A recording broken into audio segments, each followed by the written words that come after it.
अस्सलामुअलैकुम व्यूवर्स। आज इंडिया और श्रीलंका के दरमियान एशिया कप का जो राउंड 2 था उसका आखिरी मैच था और एक फॉर्मेलिटी थी जिसको पूरा करना था। लेकिन मैं समझता हूँ कमाल का मैच हुआ और बड़ा ही ज़बरदस्त थ्रिलिंग एनकाउंटर देखने को मिला।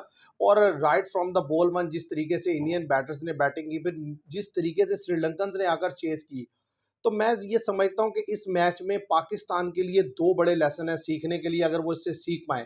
वो आगे चलकर मैं आपको बताता हूँ कि क्या लेसन्स हैं। सबसे पहले आप देखें कि इंडिया ने जब पहले बैटिंग की तो अभिषेक शर्मा कमाल की फॉर्म में है, 61 फिर उन्होंने कर दिया और 200 प्लस के स्ट्राइक रेट से एक दफ़ा फिर उन्होंने 61 रन किया और सामने वाली बॉलिंग को डिमोलिश करके रख दिया। और उनके साथ अगर बात की जाए तिलक वर्मा की, वो बड़ा सेंसिबल खेले, उन्होंने 44 रन किए। संजू सैमसन ने 39 रन किए, जिसकी बदौलत इंडिया ने 202 रन बोर्ड पर लगा दिया।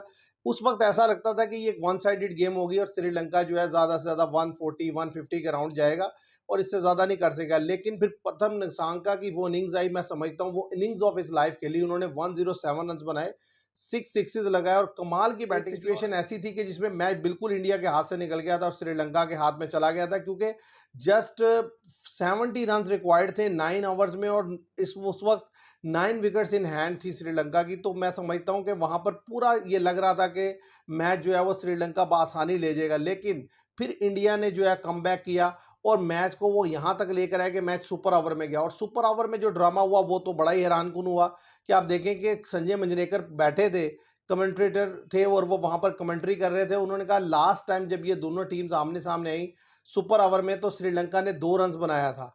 आज भी ऐसा ही हुआ कि उन्होंने 2 रन ही बनाया, सिर्फ 1 रन उनको एक्स्ट्रा मिल गया शनाका को। और मुझे समझ नहीं आती कि किस तरीके से बैटिंग ऑर्डर भेजा जाता है। ये जो सुपर ओवर होते हैं, प्रथम निशंका जिन्होंने 100 रन किया वो आए नहीं, कुशाल परेरा और शनाका को भेज दिया। उसके बाद कमिंडू मेंडिस आ गए। हालांकि कमिंडू मेंडिस उन प्लेयर्स में जिन्होंने मैच को नीचे लगवाया था, वरना लास्ट 5 ओवर्स में भी 45 रन चाहिए थे और 7 विकेट्स इन हैंड थे श्रीलंका के। जब असलांका और कमिंडू मेंडिस दोनों ने आकर बोले जाया कि बेहतरीन ओवर किया अर्शदीप सिंह ने।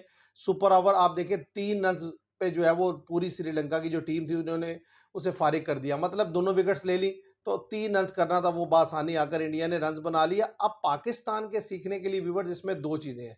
एक चीज तो ये कि श्रीलंका ने जिस तरीके से बैटिंग की उसने ये बताया कि अगर आप चार्ज करेंगे, अगर आपके लड़के अच्छी क्रिकेट खेलेंगे तो आप 200 रन भी चेस कर सकते हैं इस ट्रैक पर दुबई में और बड़ा बासानी चेस कर सकते हैं। आप देखें कि एक सिचुएशन ऐसी थी जब 15 ओवर में 153 फॉर 3 थे श्रीलंका के। मतलब श्रीलंका जो है वो जस्ट 45-47 रन अवे था।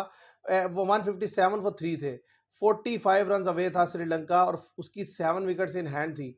तो इससे ये सीखने को मिल सकता है आपको कि अगर आप ब्रेव क्रिकेट खेलेंगे और जो लड़का सेट होगा वो लंबी इनिंग्स खेलेगा तो आप इंडिया के लिए प्रॉब्लम क्रिएट कर सकते हैं चेजिंग में। और चेजिंग उन्होंने बताया कि कदरे इजी है।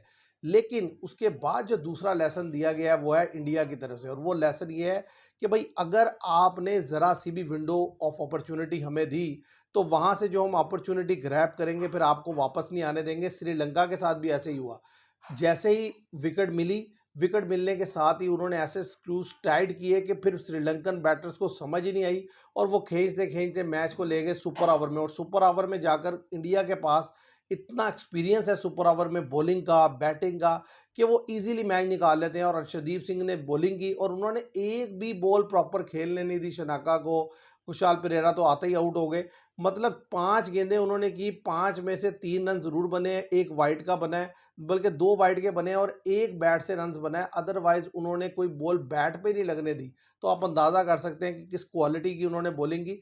तो इससे सीखने की बात यह है कि भाई आप अगर इंडिया के अगेंस्ट खेलने जा रहे हैं, उसे बीट करना चाह रहे हैं, तो एक बात ज़हन में रख के जाइएगा कि आपने 40 ओवर बेहतरीन क्रिकेट खेलनी है और किसी मौके पर भी आकर रिलैक्स नहीं होना। ये नहीं सोचना कि मैच आपके हाथ में आ गया। आज श्रीलंका अगर हारा है तो इसी वजह से हारा है कि एक दो चीज़ें हो गई। एक तो वो रिलैक्स हुए, दूसरा क्या होता है कि जब आप एक ऐसी टीम बन चुके होते हैं कि जो कि ख्वाब देखती है किसी बड़ी टीम को हराने का, तो जब वो उस सिचुएशन को या उस टारगेट को अचीव करने लगते हैं तो फिर टीम्स क्या हो जाती है, पैनिक कर जाती है, घबराने लग जाती है। जैसी विकेट गिरती है तो वो पैनिक नज़र आता है और आज वो श्रीलंका में वो पैनिक नज़र आया। ये पैनिक हमने साउथ अफ्रीका में भी देखा था जब 2024 के वर्ल्ड कप में मैच बिल्कुल क्लोज था, साउथ अफ्रीका के हाथ में था, लेकिन विकेट गिरने के बाद वो जो पैनिक हुए और उसके बाद वो संभल ना सके और इंडिया ने वो जो अपॉर्चुनिटी ग्रैब की फिर उन्होंने बिल्कुल अलाउ नहीं किया।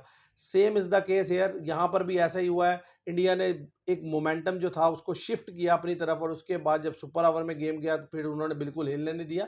तो मैं समझता हूँ कि भाई अगर आप इंडिया को बीट करना चाहते हैं तो दोनों चीज़ें इस मैच से आप देख सकते हैं। एक तो ये कि पहले बॉलिंग करें और बेहतर गेंद करें। श्रीलंका बहुत एक्सपेंसिव रहा, आप इससे बेहतर गेंद कर सकते हैं। इंडिया को 170 तक रिस्ट्रिक्ट कर सकते हैं और रिस्ट्रिक्ट करने के बाद आपने जब इनिंग्स खेलनी है तो आपका जो बैटर रन्स करेगा उसको लंबा जाना है। और दूसरी चीज़ ये करनी है कि किसी मौके पर भी आकर आपने ऐसी गलती नहीं करनी जिससे इंडिया को वापसी का मौका मिले, क्योंकि उसका हर लड़का मैच विनर है। अगर आपने ये मौका दिया वो डेफिनेटली आपसे मैच निकाल के ले जाएंगे और आपको मैच नहीं जीतने देंगे।